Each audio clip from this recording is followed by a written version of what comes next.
Dear students, after studying this module, you shall be able to know what do the terms crime or violence against women actually mean, about the prevalent crimes against women, about the different legal and constitutional provisions for women, and about the various national initiatives to stop crime against women.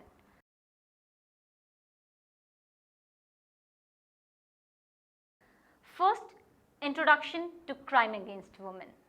In the ancient time, if we talk especially in context of India, women held a high place of respect in the society as specified in Rig Veda and other scriptures. But gradually, because of social, economical and political changes, women lost their status and were demoted from their previously occupied position in the society. Many evil customs and traditions stepped in, which enslaved the women and tied them to the boundaries of the house. And the situation is so worse today that the official statistics clearly demonstrate a declining sex ratio. Health status, literacy rate, rate of participation at work, and political participation among the women. While contrary to this, the spread of evils like domestic violence, child marriage, exploitation, sexual harassment, rape, kidnapping, molestation, dowry death, etc. have grown up in the society over the years in different parts of India.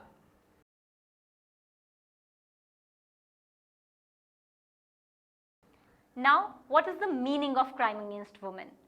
The term crime against women literally includes all the direct or indirect mental or physical cruelty to women. Each and every crime which is aimed specifically against women and in which only women are victims could be characterized as crime against women. It is equally important here to clarify the concept of violence against women, or VAW.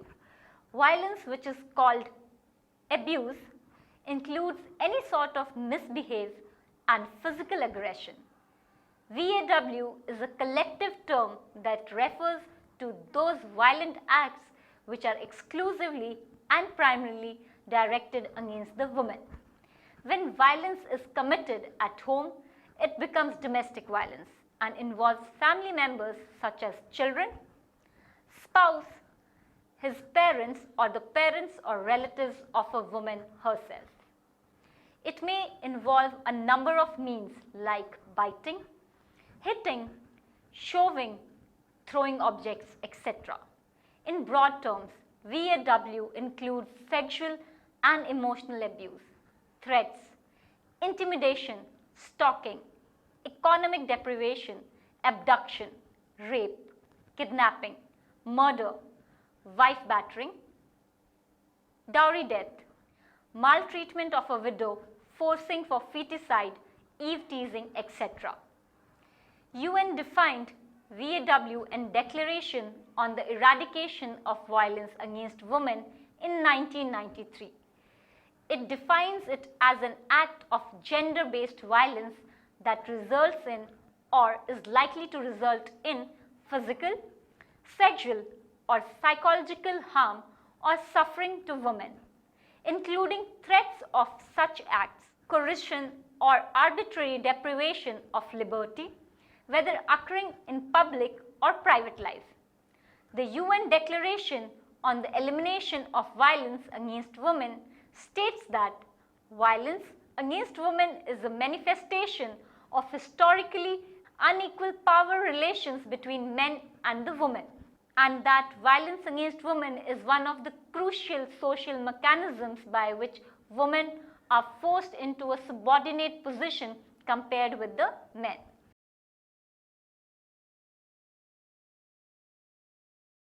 Now we shall discuss about the prevalent crimes against women. First is rape. It is a type of sexual assault where there is a sexual intercourse with a woman by any person against her will and without her consent. Physical force, abuse of authority, or coercion may be employed to carry out this act. In some cases, the person is incapable of giving a valid consent, like in a state of unconsciousness, incapacitation, or below the legal age of consent. A rape victim usually faces threats and violence from the rapist for stopping them to lodge the complaint or of forcing them to withdraw it if lodged. In some cases, the violence is practiced even by the family of the victim as a punishment for bringing shame to the family. Second is domestic violence. Domestic violence synonymously referred to spousal abuse, domestic abuse, family violence battering, and violence by intimate partner. It is a practice of abusive and violent behavior by one person against another, specifically in domestic context like in cohabitation or marriage.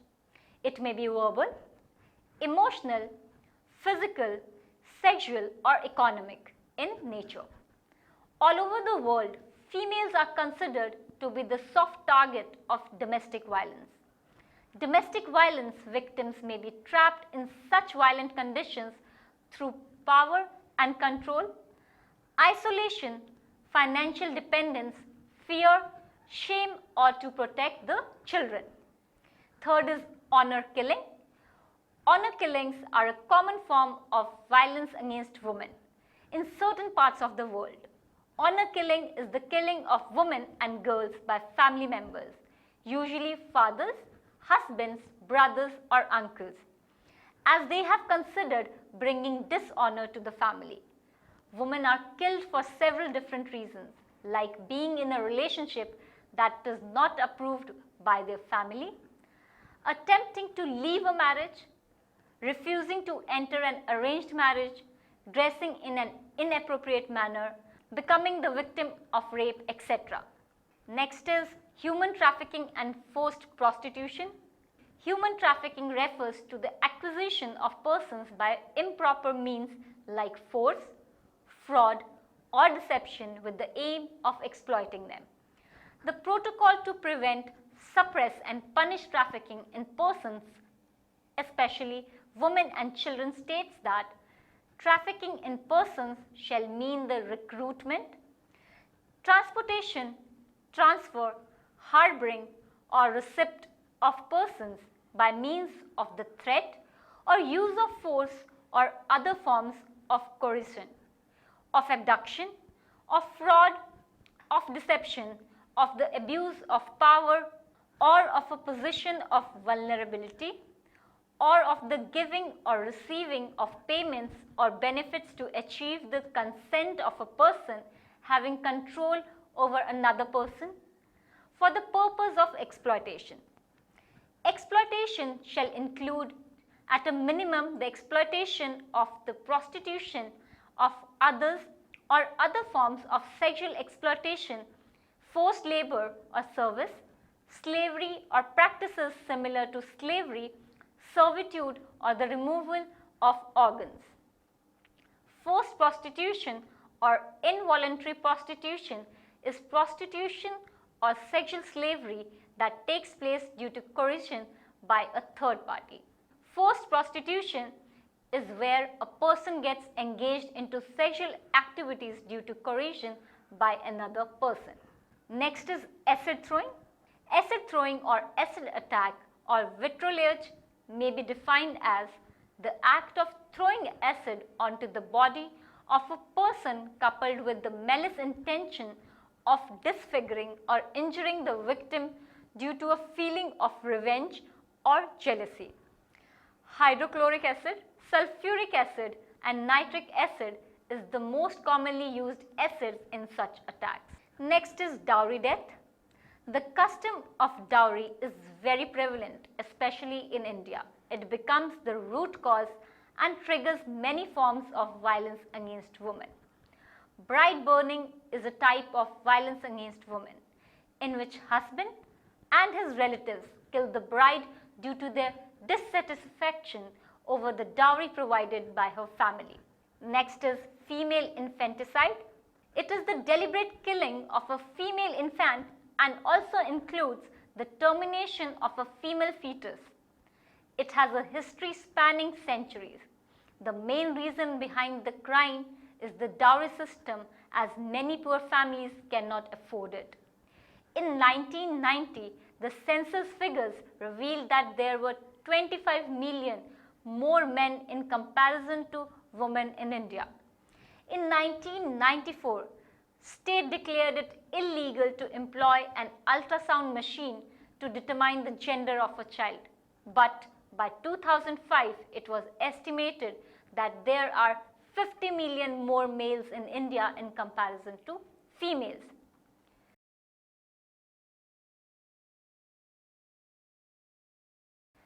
Now we'll see WHO's typology of crimes against women.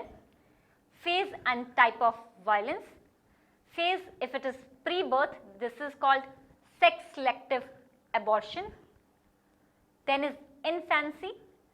The type of violence is psychological, physical and sexual abuse, and also female infanticide. In case of girlhood, there can be violences like child marriage, female genital mutilation, child prostitution, incest, psychological, physical and sexual abuse, pornography and forced prostitution. In case of adolescence and adulthood, the type of violence done is date rape and courtship violence, sexual abuse, incest, sexual harassment, rape, pornography and forced prostitution, trafficking, violence, dowry deaths, partner homicide, forced abortion, psychological, physical and sexual abuse. And in case of elderly women, forced homicide or suicide of widows for economic reasons, psychological, physical and sexual abuse.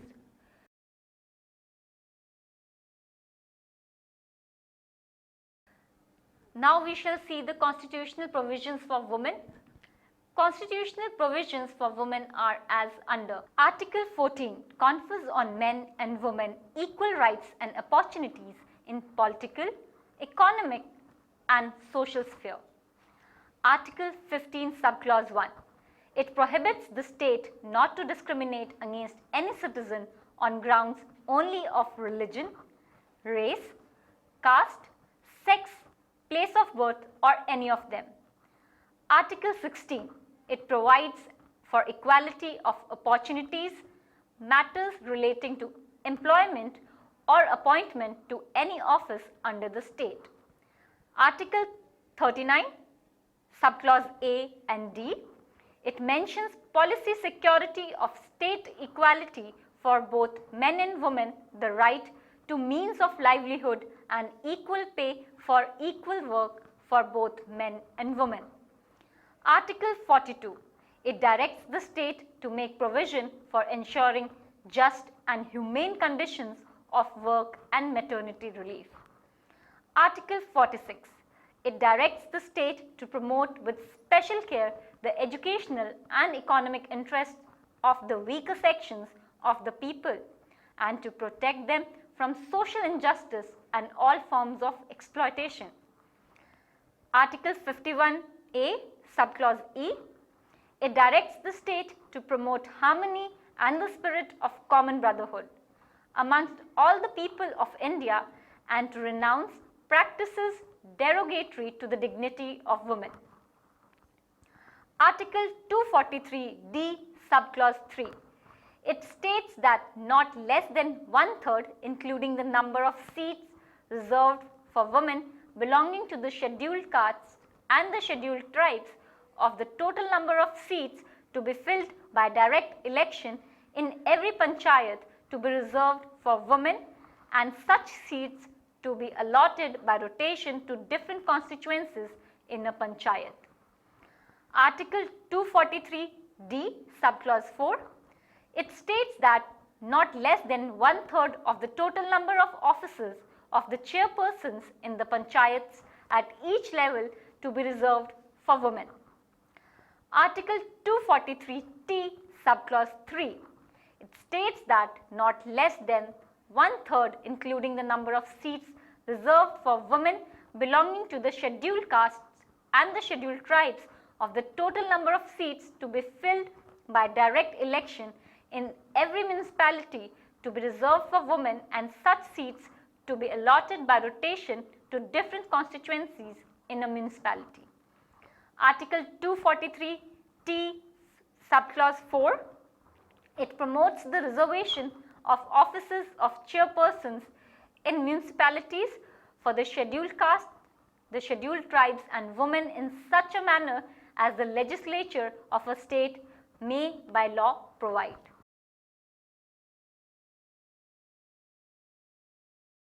Next is legal provisions for women.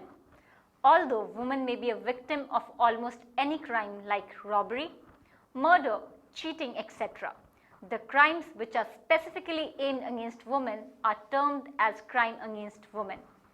These are broadly categorized under two classes.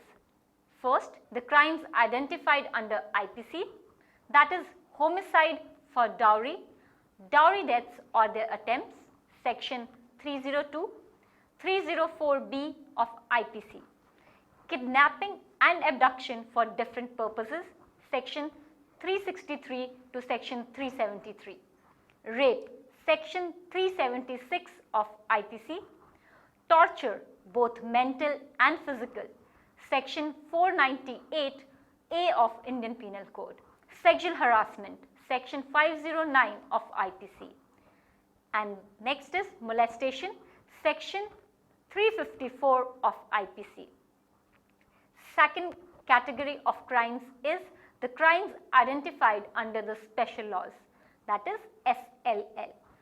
Although all laws are not gender specific, the provisions of law affecting women significantly have been reviewed periodically and amendments carried out to keep pace with the emerging requirements. Some acts which have special provisions to safeguard women and their interests are the Family Courts Act 1954, the Special Marriage Act 1954, the Hindu Marriage Act 1955, the Hindu Succession Act of 1956 with amendment in 2005, Immoral Traffic Prevention Act of 1956, the Maternity Benefit Act of 1961 amended in 1995, Dowry Prohibition Act of 1961, the Medical Termination of Pregnancy Act of 1971, the Equal Remuneration Act of 1976, the Prohibition of Child Marriage Act of 2006, the Criminal Law Amendment Act of 1983, Indecent Representation of Women Prohibition Act of 1986, Commission of Sati Prevention Act of 1987, and the Protection of Women from Domestic Violence Act of 2005.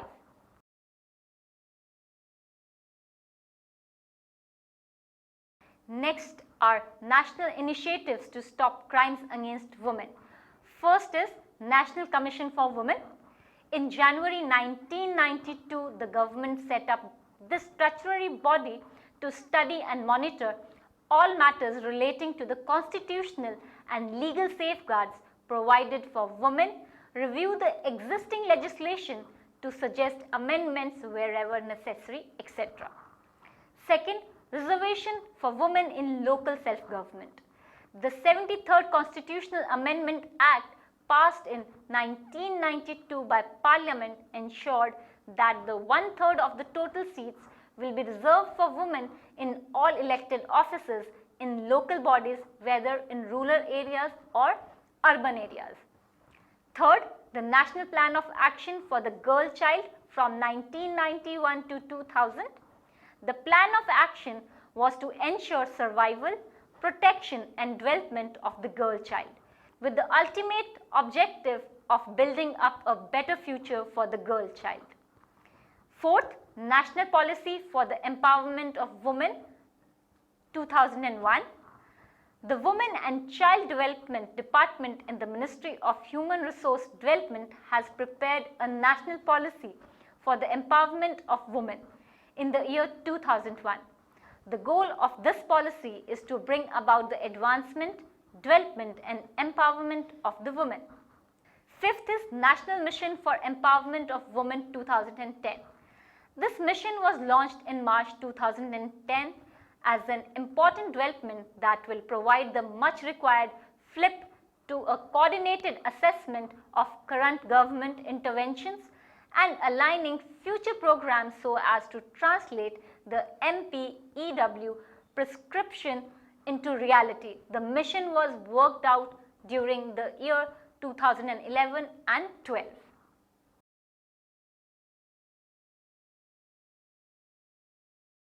Now we shall end this module with the summary.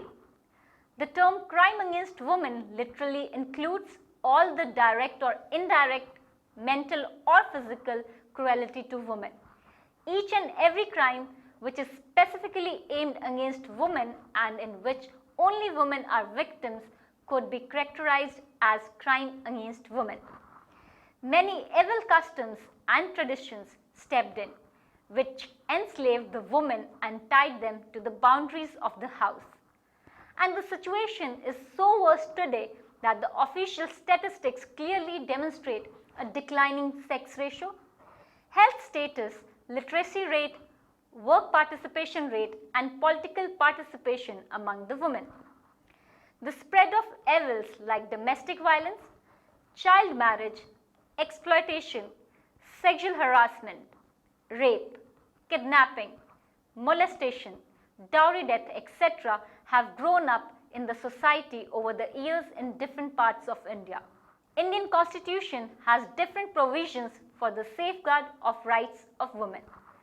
Several legal provisions are also made for women like the Maternity Benefit Act, Dowry Prohibition Act, etc. Different policies and plans are still going on for uplifting and empowering the women, and for this purpose, National Commission for Women was established in the year 1992. Thank you.